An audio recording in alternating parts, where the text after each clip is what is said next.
This is Shawn Irwin, your youth director with Darts Ontario. Welcome to episode 6 of Darts Ontario Let's Talk Darts. I wanted to talk to our youth players from past and present to find out how they got involved in darts and their story. I'm with Jason Farnan, formerly of the Hamilton Youth Dart League. Thank you for taking the time to answer some questions so the dart community can get to know more about Jason Farnan. And how you doing today, Jason? It's been pretty good. Been practicing. That's good. Like to hear that. So let's talk a little bit about your darts history. And when did you first started playing darts and how old were you? Well, I started playing darts at 5 years old over at Olympia Village Trailer Park, where my brothers and my dad and my mom were playing. And I wasn't old enough to start yet, but my dad let me throw some darts or whatever. And so I did that and been playing ever since, really. So how did you get inspired to do it competitively, and who inspired you to do that? Well, I played at the trailer park, and we had tournaments out there for youth, and we had a league out there. Every Saturdays was horseshoes, every Sundays was darts, or vice versa, one of the two. And so I played both, and I was doing better in darts than I was in horseshoes.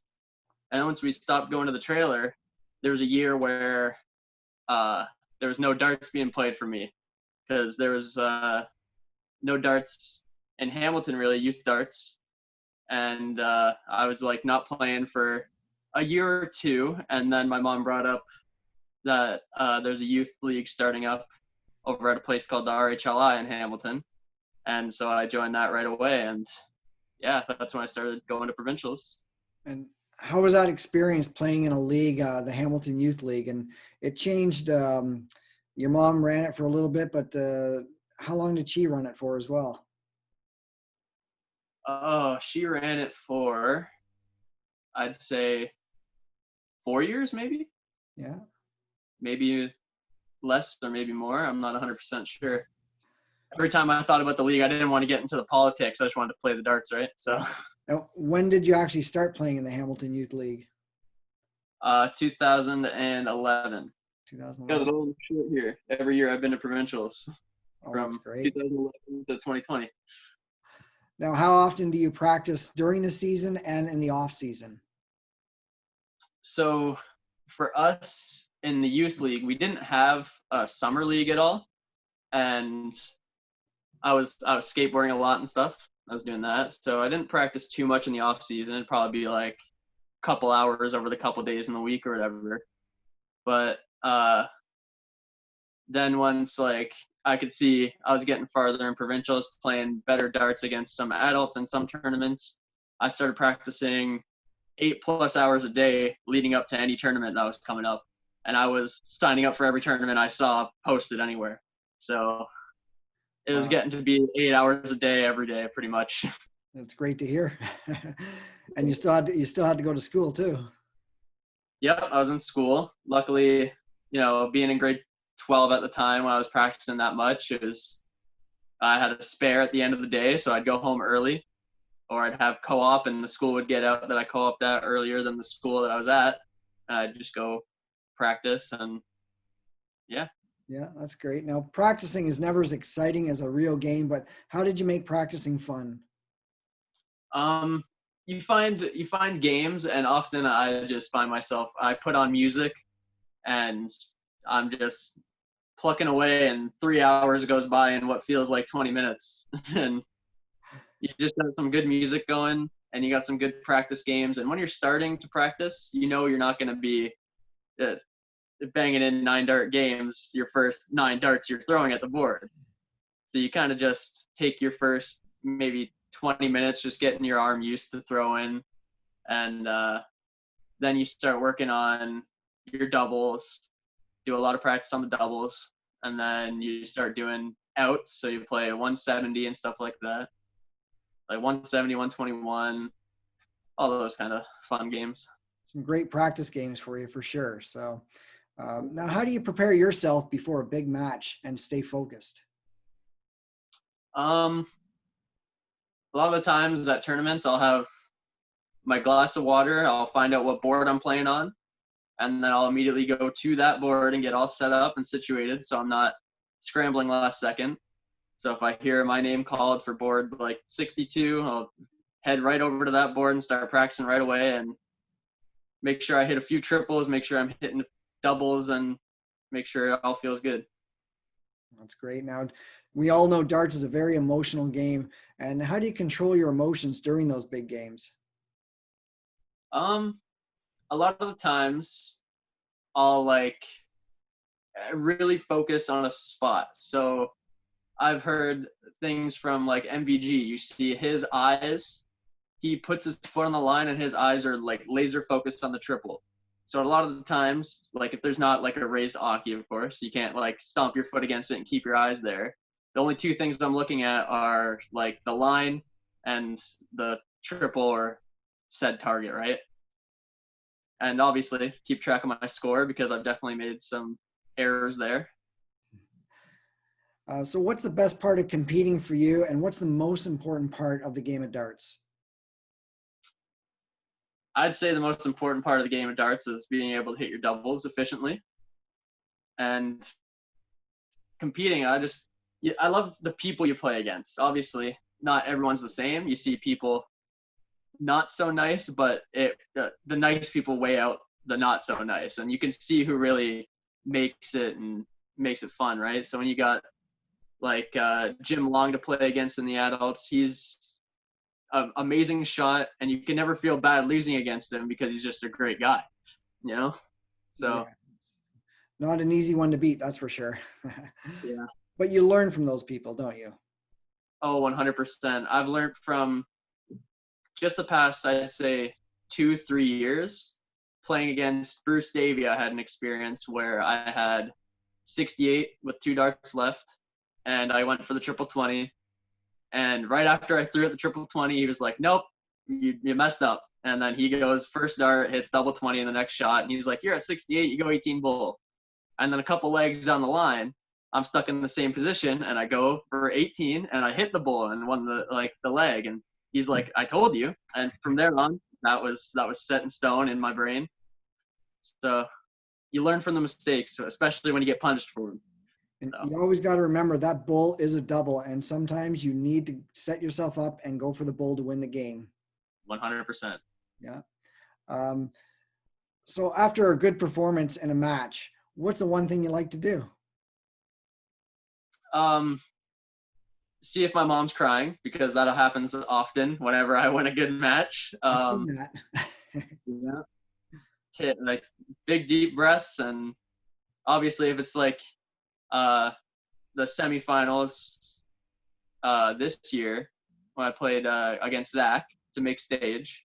After that match, it was huge emotions, but I knew I still had another match after that. And same, I played Mackenzie Caesar before that, and I was having double trouble on the last leg.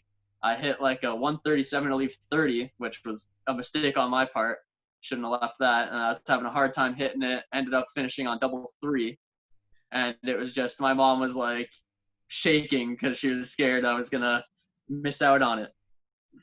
Well, you just mentioned 2 amazing senior dart players as well. So, so if your match doesn't go that well, because we don't always win, of course, how do you stay focused and concentrate on that next match, especially you're in a tournament in a round robin and you just lost a match, but now you got to get back on the board and play another one? Yeah. Those can be tough, but you have to look at the sheet. You know, like you're walking into a pod, you played your first game, you lost your first game. You still know that you're playing 4 more people, and you don't need to win all 4 to move on, right? Because top 2 can make it in most pods. And I had a pod of, I think it was top 2 made it in an adult tournament, and it was in a pod with Jim Long. I immediately lost to Jim, but I still made it up the pod, and it was like, you know, you don't have to win every game, so you just got to like kind of reflect on what you did wrong, try to fix it in your little practice before your next match, and just don't dwell on it. Yeah, you can't think of the past. You got to just move forward and think about right now and play your game. So good for you.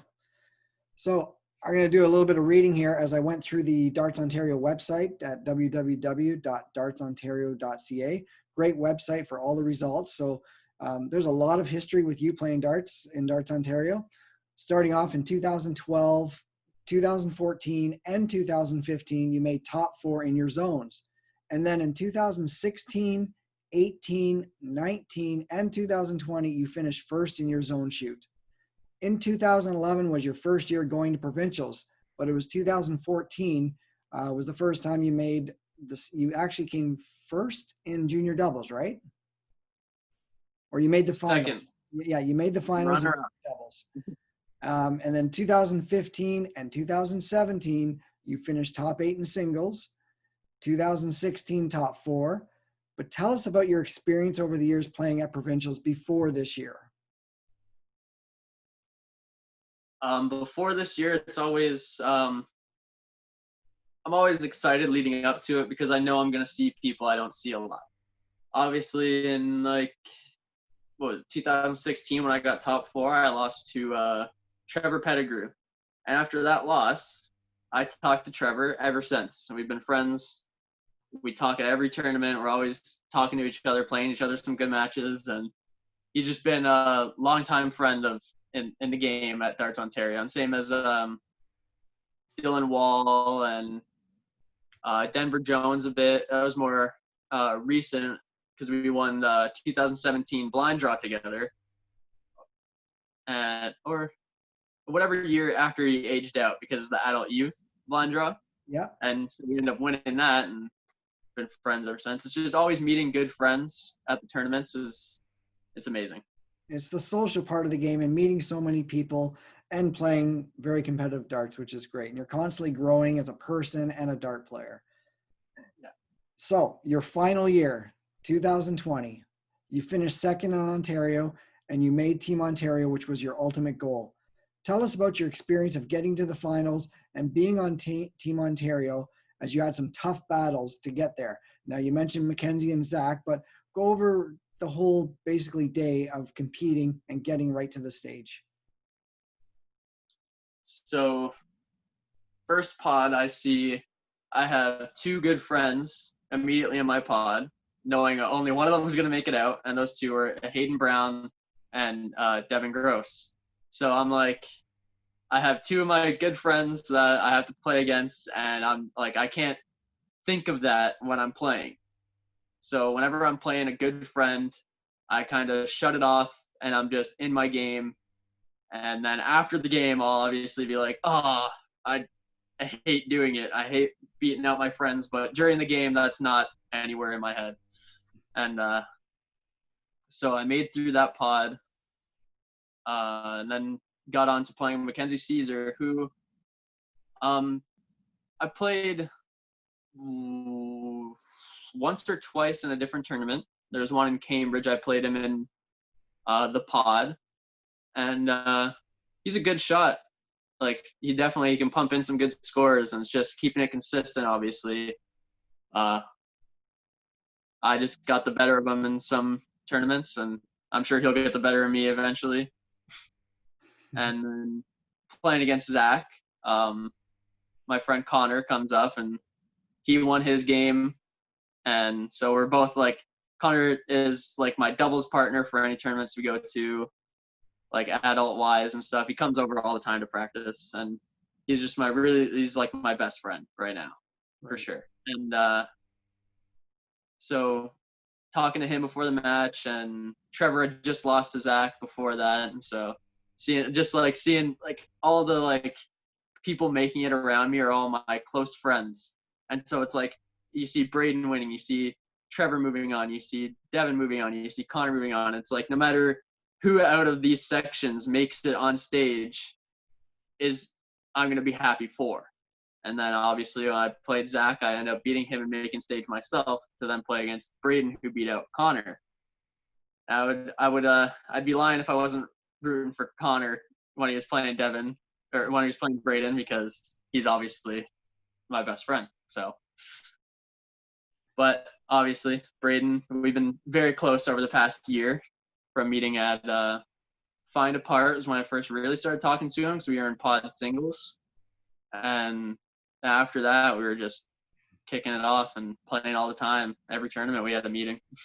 Well, you guys had an amazing battle on stage, and if I recall, that went to the third and final game, did it not?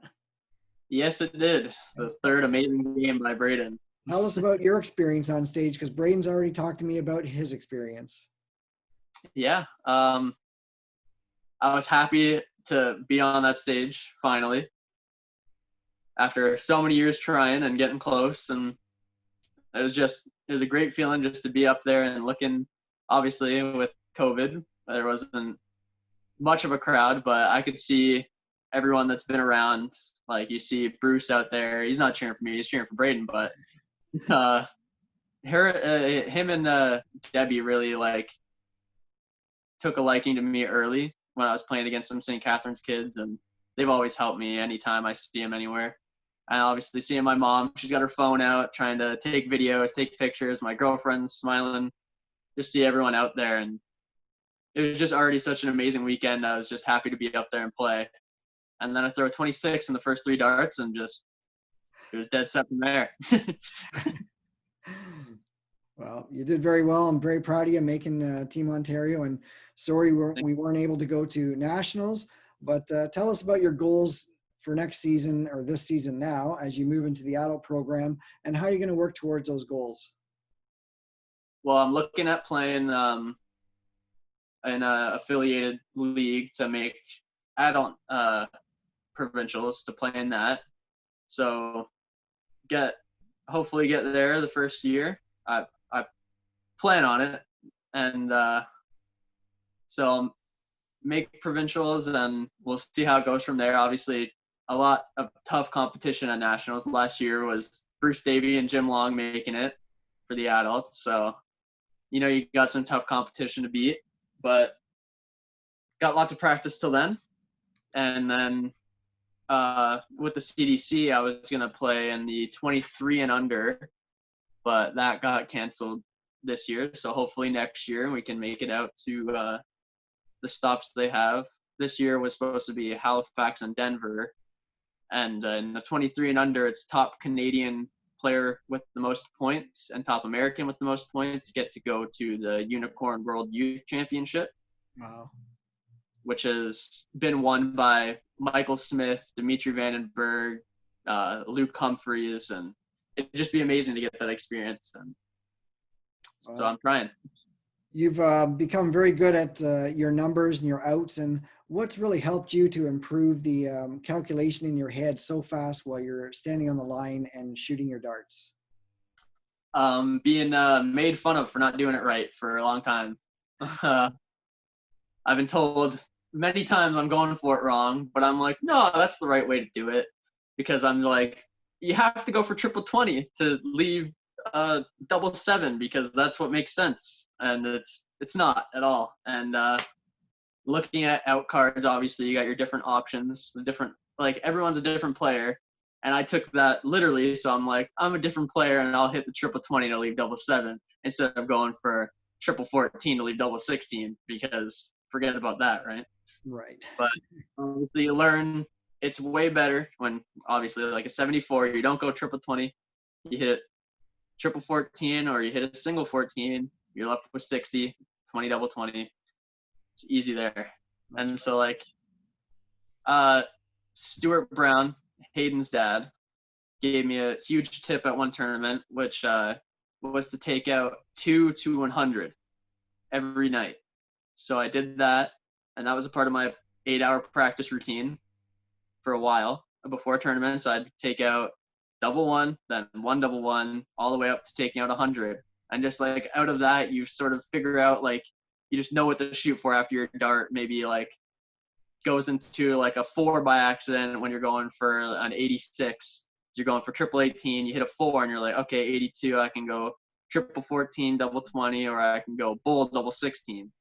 Stuff like that. You figure it out over time, and when you have people directing you in the right way. Yeah, you really got to know your options, because those out cards are not always what you need to shoot, and you got to know when to change that up. So now, are you involved in some online darts as so many people are playing now? Yeah, I'm pretty booked up here with working and with darts. I'm in 4 different like leagues right now, pretty much. So I was in a league that was with Stuart Brown, Braden Hall, Tom Smith, and all of them. They were putting together a league, and I joined that. And then I joined the CDC Youth Online League, and I joined a 10-man team World Cup of darts in like in a Facebook page. So you got teams of 10 from all over. First round we were playing Scotland, and I had my first match for that tomorrow. And then streaming matches with like Jason Watt, who's the bearded dart guy, and Will Stewart, who is quarantine darts. They've been doing a lot of streams, and I've been lucky enough to play on some. I played against Braden, lost out on that one. I played against Denver and won that one. And then I played against Connor in a little side one that was like best of 5 and won that one. And me and Connor should be playing sometime next week on the Bearded Dark Guy stream for like a best of 11 or best first to 11. That's what I meant. Yeah, so it's people are really putting out a lot of things to get you playing. So And you know what? For what you want and your goals to go to nationals, that's what it takes to play all the time, practice, and keep staying out there. So good for you. Who's some of your biggest supporters as you compete in darts? My mom, 100%, a big supporter. She puts in a lot of money for what things I want to do, because I'm like, oh, we got a tournament in Guelph. We need a hotel. We need to drive out there. We need to pay the entry fee. And so like Randy Moffat put on Ontario Open or Ontario Classic, one of the two names, and it was like 105 entry fee. And my mom's just like, you really want to go? And I'm like, yes. And so she puts it up and goes. And I'm like, oh, the CDC has a Q school at the Find Apart tournament. And she puts up the money for that. And it's just crazy. And Nicole Hergot and Chad Hergot helped me a lot with giving me a sponsorship through last year's Provincials. They saw me playing, and they were happy with my sportsmanship and how I was playing, doing good, and just being friendly. And they offered me a sponsorship with Find Apart, and that would pay for my hotel room at tournaments that they ran that year and my entry fees. And it was let out a couple tears for sure when they gave me that kind of news. And it got me a shirt with my name on it, and I was just so happy about it. And it just sent me to I saw potential, and they saw potential in me, and it just sent me to the next level for sure. Well, Nicole and Chad are great supporters of the youth program, which is I love to see, and they sure know how to run a tournament, which is so many people know about their tournaments, which is great. Big event. So sad that it was canceled this year, but hopefully next year things will get back to normal. So we'll see. Yeah, actually, I got my shirt here that they gave me. Nice. Always wearing it. Yeah, well, that's good. I bet you have a lot of dart shirts. I got a few. Now, do you play any other sports? I skateboarded for a long time, but that's like more of an extreme sport. I'm getting injured a lot because I'm not the best at it. Right. But I've been doing it for a long time. Like I was okay going to the skate park every day with my friends and just having fun. But not really other sports. I played basketball in like grade 9 and stuff, but just didn't stick with it. I was more music driven, darts and skateboarding. Now, do you have any other hobbies besides darts? Maybe music? Yeah, I play the drums. I've been doing a bit less of it now because I have some wrist problems because I hold the sticks like a caveman apparently. And I play lots of video games with my friends. I got friends who live in New Jersey, Florida, and Port Dover. And so I'm playing video games a lot with them, and it's real fun. Now, do you have a favorite opponent you love to play against? And if there's one player in the world you'd love to play, who would that be and why? So I think in adults, it'd have to be Jim Long. Playing against Jim Long is always great because he's just such a nice guy and he'll help you out with anything. And he's playing his game and he wants to win, but it feels like he's rooting for you at the same time. All right, you chuck in a 140 or whatever, and he's just like, oh, this could have been a 180, and like, or you shot at a triple 20 when you should have shot at a triple 19 to leave yourself like 167 instead of 16 like 6, and he's like, oh, you gotta do this, and he's just such a great guy. And playing against Braden Hall, because we've had some battles in the youth for sure. Playing in the Cambridge tournament for the Love of Darts, I got the better of him in the final there. And then he got the better of me at Provincials. And if we went to nationals, might have been your turn. I had it on me and Braden for doubles, so it would have been amazing. Yeah, for sure. So what about another dart player that you would love to play against and never played against yet? I think it'd be really cool to play against Phil Taylor. Like, he's not really on the scene. He's still playing though. He is still playing. He's played against Fallon Sherrick online at a stream, and he played against Raymond Van Barneveld on a stream. And I just think every professional dart player has learned something from playing against Phil Taylor. And everyone has learned something from Phil Taylor in the long run. He is like the biggest thing in darts, pretty much. He is a legend. Yeah. He's done so well for so many years. So as we wrap this up, one more question for you. Any advice you can give to the youth as they coming into darts and trying to follow your success? Play as much as you can. I know it can be hard when you get down on yourself about how you played in one thing, but that's just one thing. So you're on to the next, and you can just, even one good result can just spark something in you to just keep going and keep practicing and just make friends on the way, because friends will carry you a long way for sure. Great. Well, thank you so much, Jason, for taking the time out to talk and letting people know more about Jason. Good luck reaching your goals, and hopefully we see you at some tournaments and, of course, the adult provincials next year. Yeah, do my best. Thank you. Have a great night. Yes, you too. It was great to talk to Jason. Always great talking to our graduates, and never easy to see them as they pass over to the adult program. So good luck, Jason, in all your future darts. Thank you again for tuning into our episode. Make sure you go to our website at www.dartsontario.ca to find out all the information about our organization, and make sure you go to the Facebook page, Darts Ontario, and like the page to get all the updates. Are you a current or former member of Darts Ontario and the youth program? Would you like to be on one of our episodes? Please email me at youth@dartsontario.com. This is Shawn Irwin, your youth director with Darts Ontario, and make sure you tune in to our next interview, which is episode 7 of Darts Ontario, Let's Talk Darts. Our next guest also made Team Ontario 2020 in her final year as a youth. Thanks for watching.